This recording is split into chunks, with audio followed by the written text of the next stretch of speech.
อะไรหนักแบกไม่ไหวให้ถอดวางสุดเส้นทางอย่าฝืนเดินให้ปล่อยไว้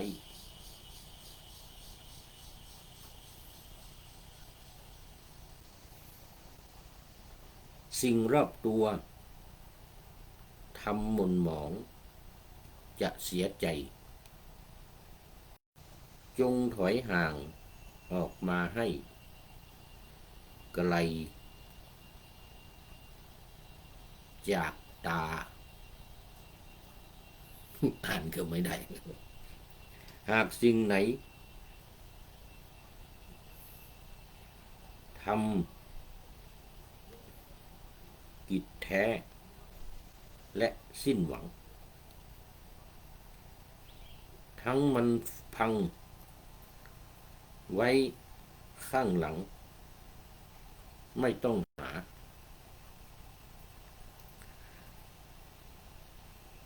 ก้าวต่อไปด้วยหัวใจที่แกร่งกล้า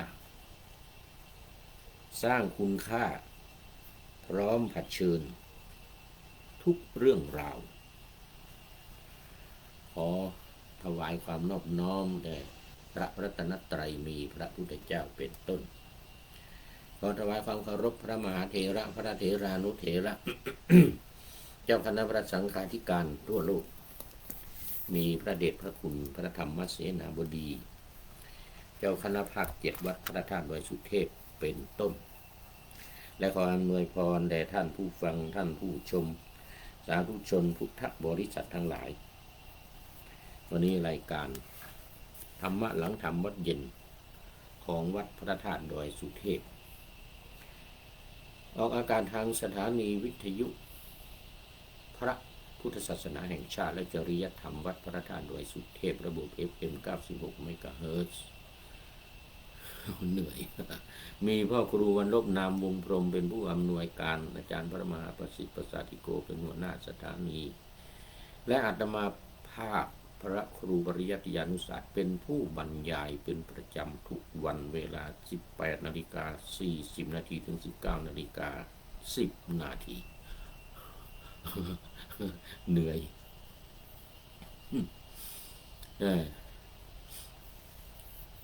วันนี้ก็บันทึกเสียงล่วงหน้ามา1 วันผ่านทาง Facebook ไลฟ์สวัยเทพบุญเหมือนเดิม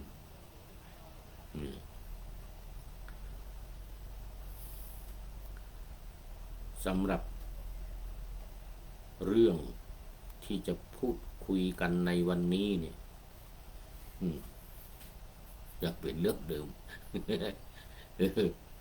โอ้มันยาวเรื่องนี้นะแล้วก็เป็นเรื่องสำคัญอีกด้วยทางด้านวิปัสสนานะไม่ใช่สมถะถ้าสมถะจะไม่เกี่ยวสมถะนี่ทำจิตให้สงบอย่างเดียวปล่อยให้มันตรัสรู้เองให้เกิดปัญญาเองแล้วก็บรรลุไปเองไอ้ที่เขาเรียกกันว่าเจโตวิมุตติถ้าหลุดพ้นได้จากทุกทั้งปวงเหมือนเดียวกันนั่นแหละแต่ว่าหลุดพ้นด้วยใจยังไงใจเป็นสมาธิใจทำสมาธิคณิกะสมาธิไม่เอากระจอกมากต้องอุปจารสมาธินี่ก็มันยังกลางต้องอัปปนาสมาธิจิตที่แน่วแน่นิ่งลงไปนี่จนไม่รู้เรื่องอะไรไม่รับรู้อะไรนิ่งเป็นสมาธิบางครั้งอาจจะเข้าฌานแต่ต้องเป็นฌานของสมถะหินะนู่นฌานที่5 6 7 8มีอากาสานัญจายตนะมีอากาศเป็นอารมณ์เป็นที่ อากาศไม่มีที่สิ้นสุดเพ่งอากาศไม่มีที่สิ้นสุดวิญญาณัญจายตนะเพ่งวิญญาณอีกแล้ววิญญาณไม่มีที่สิ้นสุด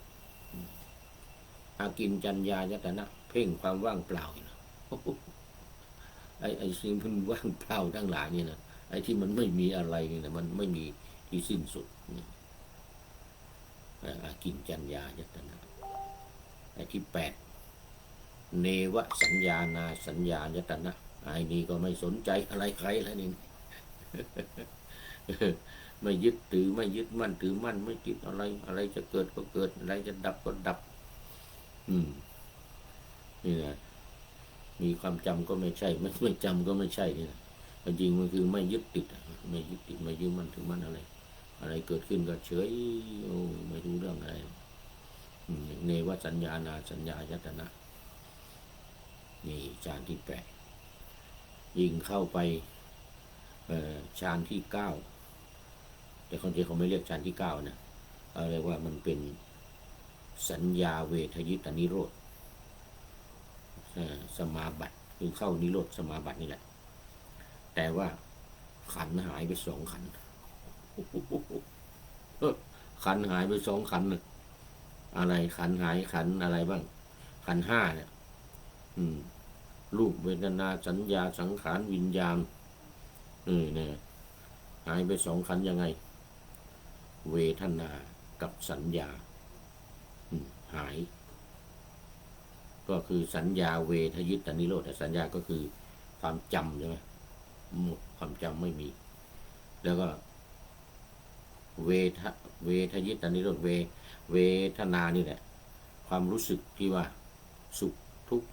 หรือไม่สุขไม่ทุกข์อะไรก็ตามนี่นะหมดไม่มีอะไรเลยทั้งสัญญาทั้งเวทนาหมดเหลือ3 ขันเหลือรูปเหลือสังขารแล้วก็วิญญาณนี่เขาเรียกว่าเข้านิโรธสมาบัติก็คือสัญญาเวทยิตานิโรธอันนี้เป็นสมถกรรมฐานเหมือนกันเพราะว่ามันไม่เกี่ยวกับเรื่องความรู้ไม่เกี่ยวกับเรื่องปัญญาไม่เกี่ยวกับเรื่องอนิจจังทุกขังอนัตตาอะไรไม่เกี่ยวมันเกี่ยวกับจิตอย่างเดียวจิตที่นิ่งแน่วแน่จิตที่สงบเข้าฌานอย่างนั้นอย่างนี้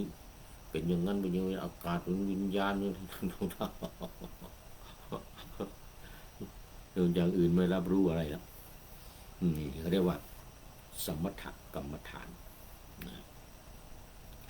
คราวนี้วิปัสสนาทีเนี้ยสมถานี่ตอนขณะนี้พระเดชพระคุณหลวงพ่อพระธรรมเสนาบดีหลวงพ่อเจ้าคณะภาค7เจ้าอาวาสวัดพระธาตุวสุเทพกำลังนำพระภิกษุสงฆ์สามเณรทำเหตุแห่งสมถกรรมฐานนี่นะตามกระบวนการตามวิธีการที่ว่าให้ฟังบ่อยๆแต่หลวงพ่อนี่ค่อนข้างจะพิสดารกว่าคนอื่นนะหลวงพ่อพระธรรมเสนาบดีนี่นะคนอื่นเขาก็จะแค่ว่าพุทโธพุทโธใช่ไหมกำหนดไอ้สมถกรรมฐานพุทธานุสตินี่นะพุทโธพุทโธให้จิตเกาะเกี่ยวให้จิตตั้งมั่นอยู่คำบริกรรมว่าพุทโธนี่นะแต่หลวงพ่อไม่อย่างนั้นเอาอานาปานสติมาบวกด้วยเอาอานาปานสติมาด้วยเอามายังไงก็เอาลมหายใจลมหายใจเข้าลมหายใจออกนะเขาเรียกอานาปานสติบวกกับพุทธานุสติเนี่ยพุทโธพุทโธเนี่ยนี่ที่ว่าค่อนข้างจะแตกต่างจากคนอื่นนะสำนักอื่นก็อย่างว่าพุทโธพุทโธธรรมดาอันนี้เอาอานาปานสติมาด้วยทำอย่างนี้เวลากำหนดเวลาหายใจเข้าว่าพุทหายใจเข้าพุทยาวๆจนสุดเข้าไปให้เลยสุดลมหายใจนะสุด มันยาวเท่าไหร่ยิ่งดีโอ้เสร็จแล้วก็ออกหายใจออกโทหายใจออกก็โทยาวๆสุดลมหายใจวิธีวิธีการของหลวงพ่อนี่นะมันทำให้จิตสงบมันทำให้มันอย่างอื่นไม่คิดอย่างอื่นอะไรอย่างอื่นจะไม่เข้ามารบกวนนะเพราะมันจะอยู่ที่เนี้ยจะอยู่ที่ลมหายใจเข้าหายใจออกเนี่ยกับคำว่าพุทกับโทเนี่ยพุทยาวๆโทยาวๆเนี่ยพุทเข้ายาวๆโทออกยาวๆเนี่ยนะนี่จนเหนื่อยนะโทจนเหนื่อยนะเนี่ยทำอย่างเงี้ยจนกว่าจะหมดเวลาจนกว่าจะหมดเวลานี่สมถะกรรมฐานก็ให้จิตสงบมันเนี่ยเมื่อจิตสงบแล้วมันก็จะเป็นจะเข้าฌานอย่างที่ว่าเมื่อกี้นี้หรือจะเนี่ยจิตสงบอย่างเดียวเนี่ยไม่ทำอะไรก็ได้เท่านั้นแหละพอได้เวลาหรือพอบารมีมาถึงมันจะบรรลุเองมันจะเกิดปัญญาขึ้นมาเองรู้เองเป็นโสดาบันหรือสกทาคามีอนาคามีหรืออรหันต์ด้วยจิตเองด้วยใจเองที่สงบเนี่ยไม่ต้องไปทำอะไรใดๆทั้งสิ้นนี่เรียกว่าสมถกรรมฐานการทำสมถกรรมฐานเอาละว่ามาบ่อยๆหลายครั้งแล้วว่าขณะนี้ก่อนมาวิปัสสนาเลยทีเนี้ยวิปัสสนานี่วิปัสสนานี่มี3เหมือนกันของสมถะมีบริกรรมใช่ไหมบริกรรมนัยยะแล้วก็มีการนับอย่างเมื่อกี้นี้ไม่มีนับถ้าอย่างหลวงพ่อบางทีนับด้วยก็ได้บางทีนับด้วย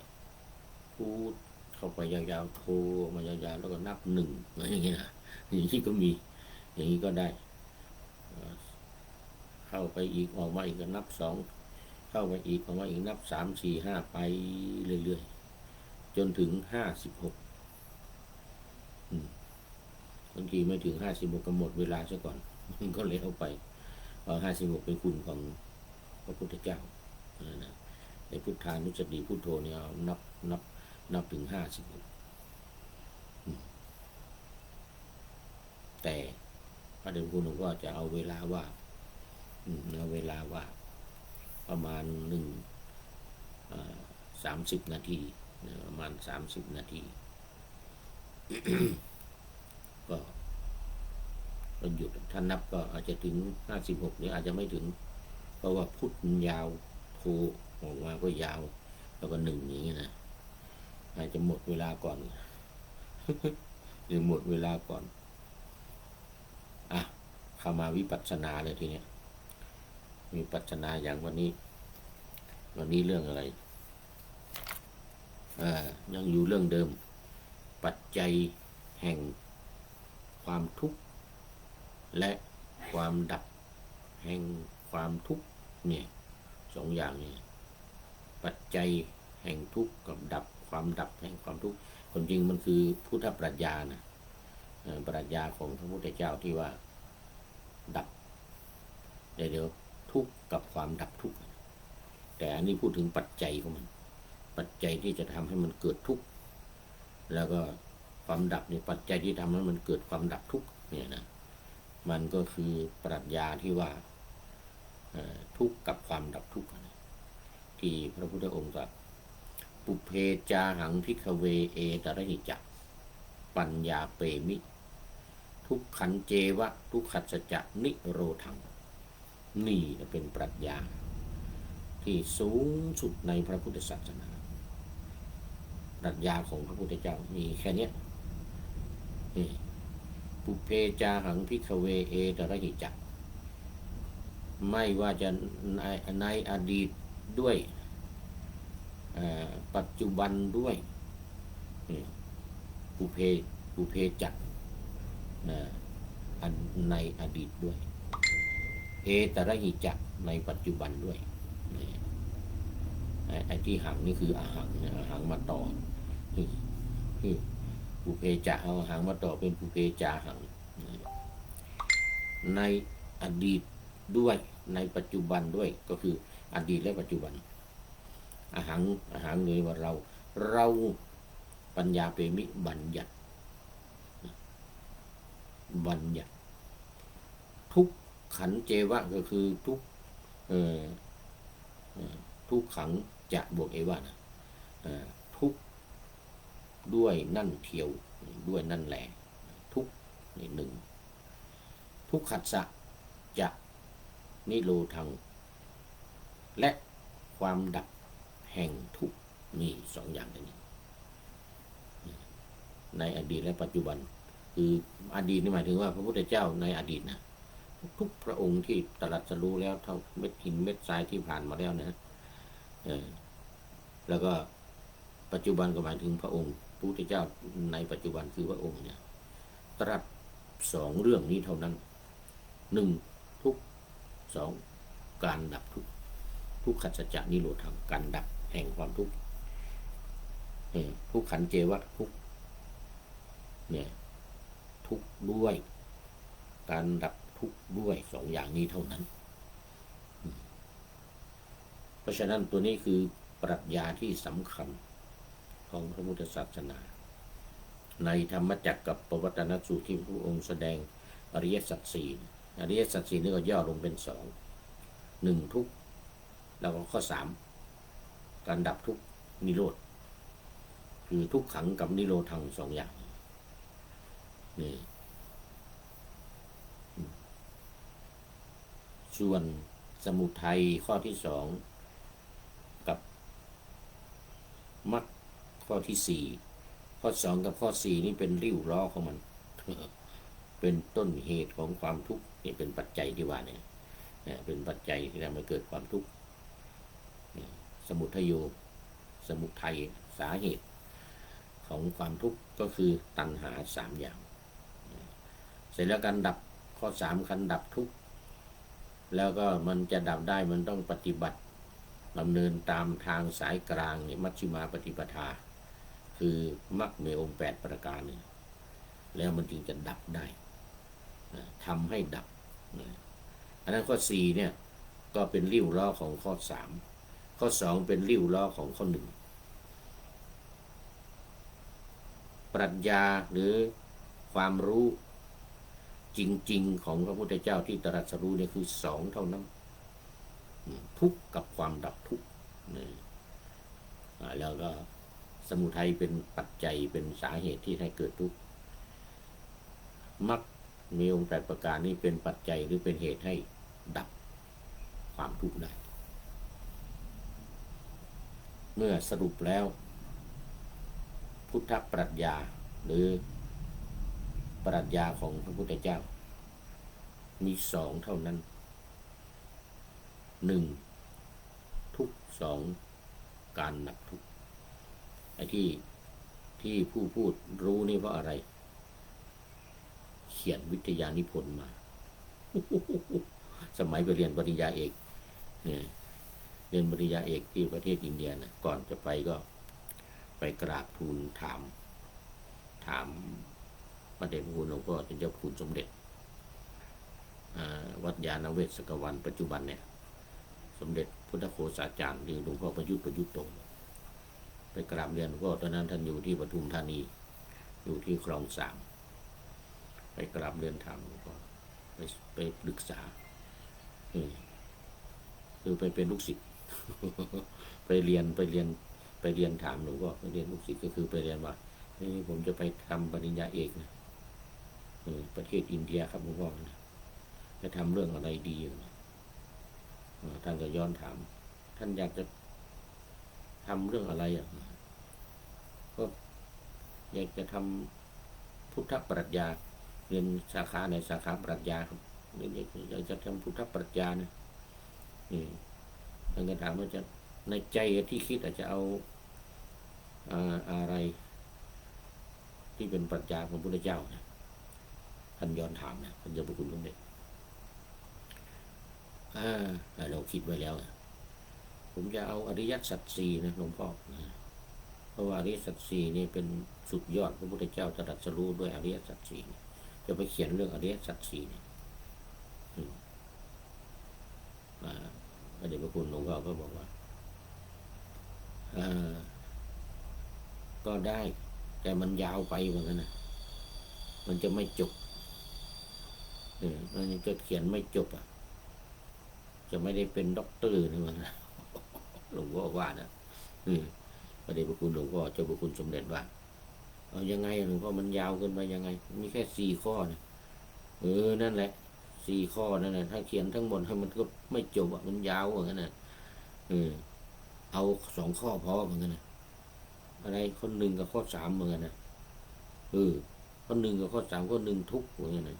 ข้อ 3นิโรธเหมือนกันนะการดับทุกข์เอา2 ข้อนี้พอเหมือนกันนะไปศึกษาได้ว่าเขียนเอา2 ข้อนี้ข้อ 2ไม่ต้องเอาไอ้นี้สมุทัยสาเหตุมันโอ้โห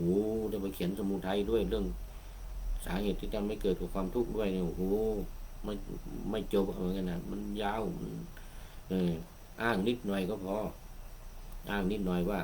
สาเหตุของความทุกข์เนี่ยเอาย่อๆนะสาเหตุของความทุกข์นี่มันก็คือตัณหามีอะไรมี3ก็พอแล้วอย่าไปเที่ยวอธิบายจะไปเขียนข้อ 2ไม่ต้องเอาเพียงแต่บอกให้รู้ว่ามันมีสาเหตุคือความทุกข์คือตัณหา3อย่างนี้ก็พอแล้วเสร็จแล้วไอ้ข้อ 4ก็เหมือนกันมร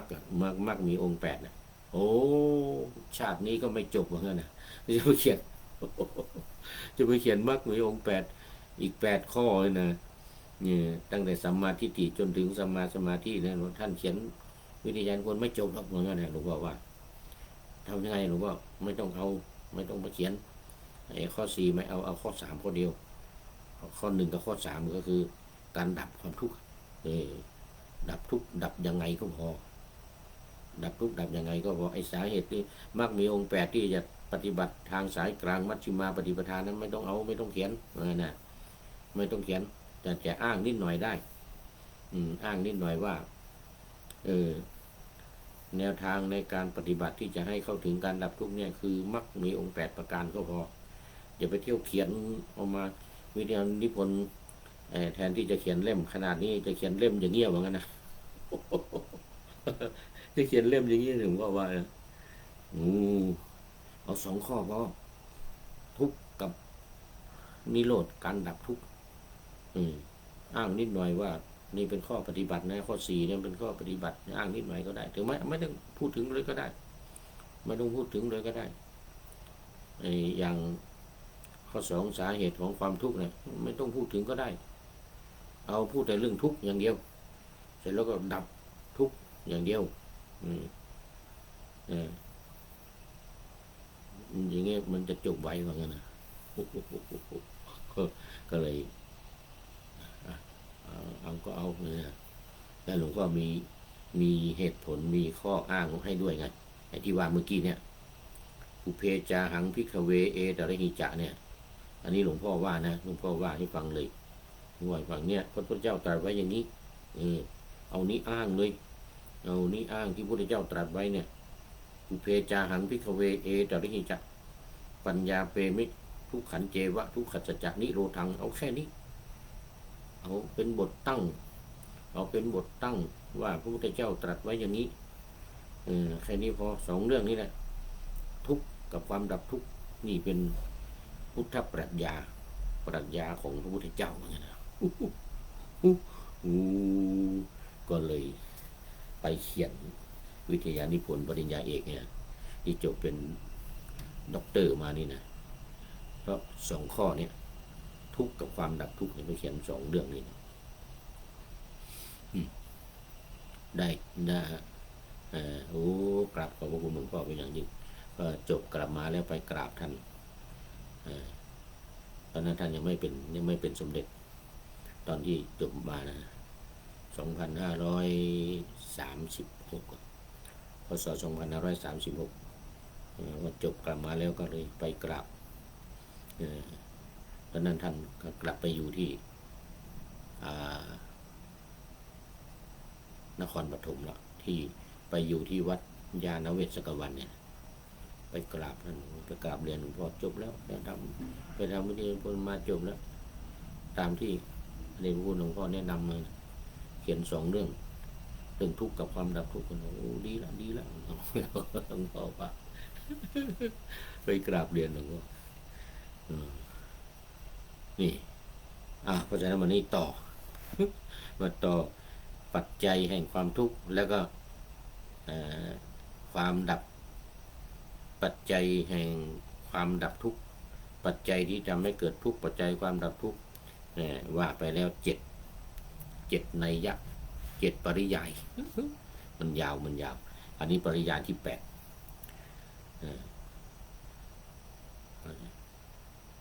พระองค์ตรัสว่าภิกษุทั้งหลายถ้าเขาถามต่อไปอีกว่าพึงมีอย่างไรเล่าให้ตอบเขาว่าการพิจารณาเห็นเนืองๆว่าทุกใดๆที่เกิดขึ้นทุกทั้งหมดนั้นย่อมเกิดขึ้นเพราะความริเริ่มวงเล็บอารัมภะเกิดเพราะความริเริ่มเป็นปัจจัยนะนี่เป็นอย่างที่1การพิจารณาเห็นเนืองๆว่าเพราะความจางคลายดับไปโดยไม่เหลือแห่งความริเริ่มนั่นเองทุกจึงไม่เกิดนี้เป็นอย่างที่2ภิกษุทั้งหลายภิกษุพิจารณาเห็นเนืองซึ่งทำอันเป็นธรรม2 อย่างโดยชอบอย่างนี้พึงหวังผล2 อย่างใดอย่างหนึ่งคืออรหัตผลในปัจจุบันและหรือเมื่อยังมีความยึดมั่นเหลืออยู่ก็จะเป็นพระอนาคามีนี่เป็นนัยยะที่7นัยยะที่8เป็นปริยายที่8คือความริเริ่มหรืออารัมภะดูละความริเริ่มคือจิตของเราเนี่ยมันจะเกิดจากความเขาเรียกว่าความตั้งใจนะความตั้งใจจะทำอะไรทุกสิ่งทุกอย่างเนี่ยมันเกิดจากจิตของเราที่จะริเริ่มทำอะไรในนั่นเขาเรียกว่าในมรรคในองค์8เขาเรียกว่าสัมมาสังกัปปะสัมมาสังกัปปะคือการริเริ่มการดำริเนี่ยสัมมาสังกัปปะนี้ดำริอะไรริเริ่มอะไรริเริ่มในการที่จะละกามคุณนี่สัมมาสังกัปปะนะสัมมาสังกัปปะของข้อที่2คือ1สัมมาทิฏฐิใช่ไหมสัมมาทิฏฐินี่เห็นชอบคือเห็นอริยสัจ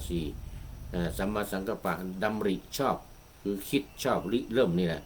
ริเริ่มชอบเขาดำริชอบคือดำริที่จะออกจากกามอะไรคือกามคุณทั้ง5รูปเสียงกลิ่นรสโผฏฐัพพะ5อย่างดำริที่จะออกจากกามเนี่ย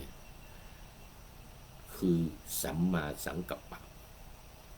การดำริชอบคือดำริที่จะออกจากกามข้อนี้เองในที่นี้พระองค์ตรัสว่าเพียงว่าอารัมภะถ้าความจางคลายไม่เหลือแห่งความริเริ่มหรือเนี่ยอารัมภะนี้ได้เนี่ยทุกข์ก็จะไม่เกิดแล้วก็หวังได้เลยเป็นอรหันต์ในปัจจุบันหรือยังมีความยึดมั่นถือมั่นอยู่ก็อนาคามีหรือเป็นพระอนาคามีแล้ววันนี้หมดเวลาพอดี ได้อีก1นัยยะ 1นัยยะในนี้ก็คือความริเริ่มหรือสัมมาสังกัปปะนั่นเองหมดเวลาละไว้นี้ก่อนเดี๋ยววันต่อไปเราก็มาว่ากันอีกไม่ต้องกลัวเรื่องวิปัสสนานี่มันว่าได้เรื่อยๆว่าได้เรื่อยๆพิจารณาไปเรื่อยๆ สุดท้ายก็มาดูข้อคิดท้ายรายการวันนี้ได้จากผู้ใดหนอแลแคปแครมเบตงไม่เขียนเป็นอักษรโรมันนะ อ่านจะเป็นกับกรัมก็ได้ ครับครัมอย่างนี้อะไรนามสกุลเบตง เขียนไว้ว่าอะไรหนักแบกไม่ไหวให้ถอดวางเมื่อนะ ให้ถอดวางนี่ก็อย่างความรีเริ่มเลยเมื่อกี้เนี่ยมันเป็นความหนักนะเรื่องกาม ถอดวางอะไรหนักแยกแบกไม่ไหวให้ถอดวางสุดเส้นทางอย่าฝืนเดินให้ปล่อยไว้สิ่งรอบตัวทำหม่นหมองจะเสียใจจงถอยห่างออกมาให้ไกลจากตามีความริเริ่มนี้เป็นต้นความริเริ่มหรือสัมมาสังกัปปะนี่แหละ หากสิ่งไหนทำยากแท้และสิ้นหวังทิ้งมันพังไว้ข้างหลังไม่ต้องหาไอ้ที่มันยากนะทิ้งไปก้าวต่อไปด้วยหัวใจที่แกร่งกล้าสร้างคุณค่าพร้อมเผชิญทุกเรื่องราว ไม่ได้ให้ทิ้งนะแต่ให้ไอ้มันยากนะทิ้งไว้ไอ้ที่มันพอทำได้นะก็ทำไปสร้างคุณค่าพร้อมเผชิญทุกเรื่องราวขอบคุณครับแครมเบตงไว้นะที่นี้เป็นอย่างยิ่งที่ได้ให้ข้อคิดในเรื่องการปล่อยวางการปลุกปลงนั่นเองในการปล่อยวางถือไว้ก็หนักวางลงก็เบาอย่างว่าขออำลาพระราชจากผู้ชมฟังที่เดินยืนนั่งนอนฟังทั้งหลายขอให้มีความสุขใจและกายสดชื่นสบายไปตลอดกาลนำเอาธรรมะไปปฏิบัติเพื่อให้กำจัดทุกข์ใหญ่ภัยผ่านพ้นเกิดตายในวัฏสงสารบรรลุนิพพานทุกท่านกันเถิดขอเจริญพร